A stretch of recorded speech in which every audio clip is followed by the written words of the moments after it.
आज हम जो बात करेंगे वो बात करेंगे बिनाइन प्रोस्टैटिक हाइपरप्लेजिया यानी बीपीएच के बारे में। आखिर ये क्या है? उम्र के साथ सभी मर्दों में प्रोस्टेट ग्रंथि बढ़ने लगती है। अब प्रोस्टेट ग्रंथि क्या है? अगर हम इस मॉडल में देखें तो ये ब्लैडर है यानी पेशाब का थैला, और उसके नीचे ये प्रोस्टेट ग्रंथि होती है और उसके बीच से यूरेथ्रा यानी पेशाब की नली पास करती है। तो होता क्या है, उम्र के साथ 40 की उम्र के बाद धीरे धीरे ये प्रोस्टेट ग्रंथि साइज़ में बढ़ने लगती है। जब ये साइज़ में बढ़ती है तो धीरे धीरे पेशाब की नली पे दबाव पड़ने लगता है, जिसकी वजह से मरीज़ को सिम्टम्स महसूस होते हैं।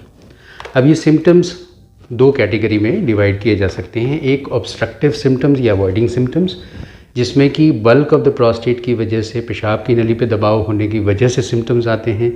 जैसे आप पेशाब करने गए तो टाइम ज़्यादा लग रहा है शुरू होने में, अच्छी धार से पेशाब नहीं आ रहा, रुक रुक के हो रहा है, और पेशाब करने के बाद भी ऐसा लगता है कि ब्लैडर पूरी तरह खाली नहीं हुआ। दूसरे जो सेट ऑफ सिम्टम्स होते हैं, ब्लैडर में जो सेकेंडरी चेंजेस आ रहे हैं इस रुकावट की वजह से, उसकी वजह से होते हैं। जैसे इंक्रीज फ्रीक्वेंसी, यानी 2 घंटे के अंदर अगर पेशाब जाना पड़े, दिन में कई बार जाना पड़े, नॉक्चूरिया यानी रात में कई बार उठना पड़े पेशाब करने के लिए, अर्जेंसी यानी जब पेशाब लगे तो आप उसको पोस्टपोन ना कर सकें, फौरी तौर पे जाने की ज़रूरत पड़े, या अर्ज इनकॉन्टिनेंस, या आप होल्ड ही नहीं कर पा रहे हैं और बाय द टाइम आप टॉयलेट तक पहुंच रहे हैं तो थोड़ा यूरिन लीक हो जाता है। कुछ लोगों में रात में सोते वक्त बिस्तर पे भी यूरिन लीक हो जाता है।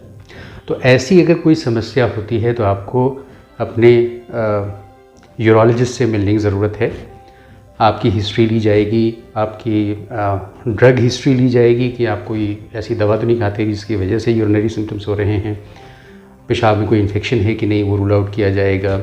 एग्जामिनेशन में आपका ब्लैडर देखा जाएगा, हर्नियल साइड्स देखी जाएंगी, जेनाइटेलिया देखा जाएगा कि कोई पीनिस टेस्टिकल्स में कोई प्रॉब्लम है क्या, और एक रेक्टल एग्जामिनेशन किया जाता है जिसमें प्रोस्टेट को हम फील करके देखते हैं कि साइज़ कैसा है, कंसिस्टेंसी कैसी है, और एक सेट ऑफ इन्वेस्टिगेशंस कराते हैं जिसमें कि अल्ट्रासाउंड है kidney, ureter, bladder, prostate region का, ये प्रोस्टेट का साइज़ कितना है, पेशाब करने के बाद कितना पेशाब बच रहा है, कोई बैक प्रेशर चेंजेस किडनी पे तो नहीं है, या किडनी, यूरेटर, ब्लैडर रीजन में कोई स्टोन डिजीज़ तो नहीं है, या फॉर दैट मैटर कोई ट्यूमर वगैरह तो नहीं है।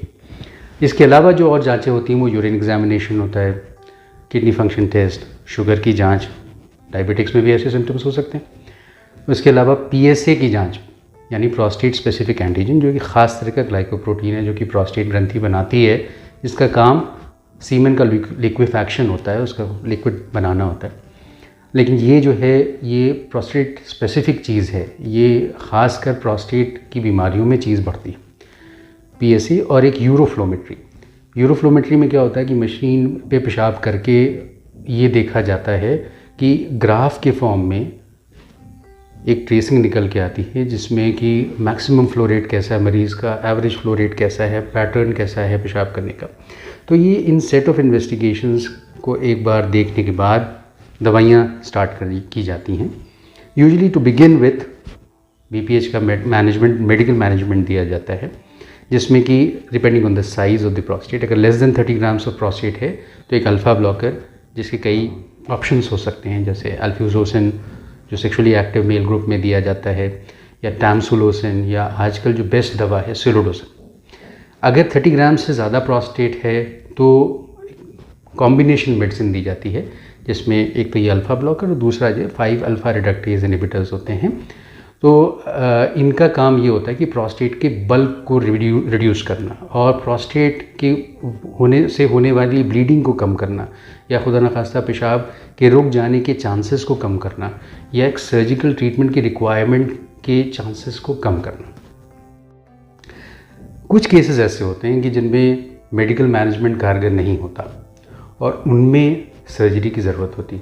तो आखिर किन कंडीशन में सर्जरी चाहिए? अगर बीपीएच की वजह से बार बार पेशाब में खून आ रहा हो, बार बार पेशाब में इन्फेक्शन हो रहा हो, ब्लैडर में स्टोन बन जाए, या बहुत ब्लैडर प्रेशर जनरेट कर रहा है और साथ में उसके आउट पाउचिंग्स विद द ब्लैडर बन जाए यानी डायवर्टिकुली बन जाएं, या बैक प्रेशर चेंजेस किडनी पे आने लगे, किडनी में सूजन आने लगे और किडनी फंक्शंस ख़राब होने लगे, या मान लीजिए पेशाब रुक जाए, कैथेटर डालना पड़े और बावजूद दवाओं के आदमी कैथेटर फ्री ना हो पा रहा हो, या मान लीजिए हमने मेडिकल मैनेजमेंट शुरू किया और एक पैसे का कोई आराम ही नहीं हो रहा है या उल्टे साइड इफ़ेक्ट्स आ रहे हैं, तो ऐसी कंडीशंस में सर्जिकल मैनेजमेंट रिक्वायर्ड होता है। सर्जिकल मैनेजमेंट एंडोयूरोलॉजी से किया जाता है, यानी एंडोस्कोपिकली पेशाब के रास्ते एंडोस्कोप डाल के, और TURP नाम है सर्जरी का, ट्रांसयूरेथ्रल सेक्शन ऑफ प्रोस्टेट, जिसमें हीटिंग इफेक्ट ऑफ करंट से प्रोस्टेट को चिप्स में पीस मील काट के निकाल लिया जाता है और कैथेटर डाल दिया जाता है, जो 2 से 5 दिन बाद निकाला जाता है। उसके बाद अच्छा फ्लो रिस्टोर हो जाता है। आजकल लेज़र की मदद से ये सर्जरी की जाती है, जिसको कहते हैं होलेप, यानी holmium E nucleation of prostate. इसके बाद काफ़ी हद तक मरीज़ को बेहतरी महसूस होती है, फ्लो काफ़ी इम्प्रूव हो जाता है। कुछ लोगों को ऑपरेशन के बाद कुछ दिनों तक पेशाब पे कंट्रोल की ज़रूर दिक्कतें रह सकती हैं, क्योंकि 2 स्फिंक्टर मैकेनिज़्म यानी कंट्रोल मैकेनिज़म्स में से एक कंट्रोल मैकेनिज़्म जो ब्लैडर नेक पे होता है वो प्रोस्टेट सर्जरी में रिमूव कर दिया जाता है। तो एक्सटर्नल स्फिंक्टर जो कि पेशाब पे कंट्रोल करने की ये मसल होती है, यही रह जाती है, और जिस पेशेंट की ये मसल ज़्यादा मजबूत रहती है उसका पेशाब पे कंट्रोल अच्छा रहता है। With exercises, Kegel exercises, with medicine, ये भी बहुत जल्दी रिस्टोर हो जाता है पेशाब पे कंट्रोल, अगर किसी को रहता है प्रॉब्लम तो ये थी इन्फॉर्मेशन इन अ नटशेल कि BPH क्या है, क्या सिम्टम्स होते हैं, क्या ट्रीटमेंट है।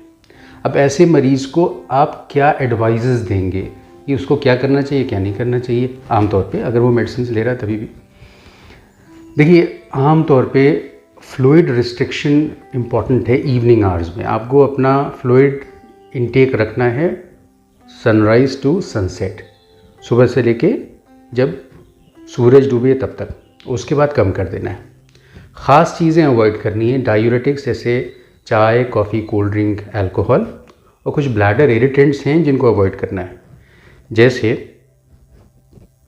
खट्टी चीज़ें, नींबू, अचार, सिरका, ऑरेंज जूस, टमाटर का ज़्यादा इस्तेमाल ना करें। कुछ सब्जियां जैसे शिमला मिर्च ब्लैडर को इरिटेट करती हैं, डार्क चॉकलेट से इरिटेट करते हैं, और स्मोकिंग को कम करना है। साथ ही साथ आपके खाने में फ्रूट्स का इंटेक अच्छा होना चाहिए, रफेज का इंटेक अच्छा होना चाहिए, ताकि आपके बाउल मूवमेंट्स अच्छे हों, कॉन्स्टिपेशन ना हो।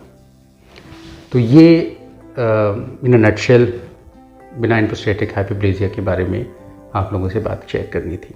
Thank you so much.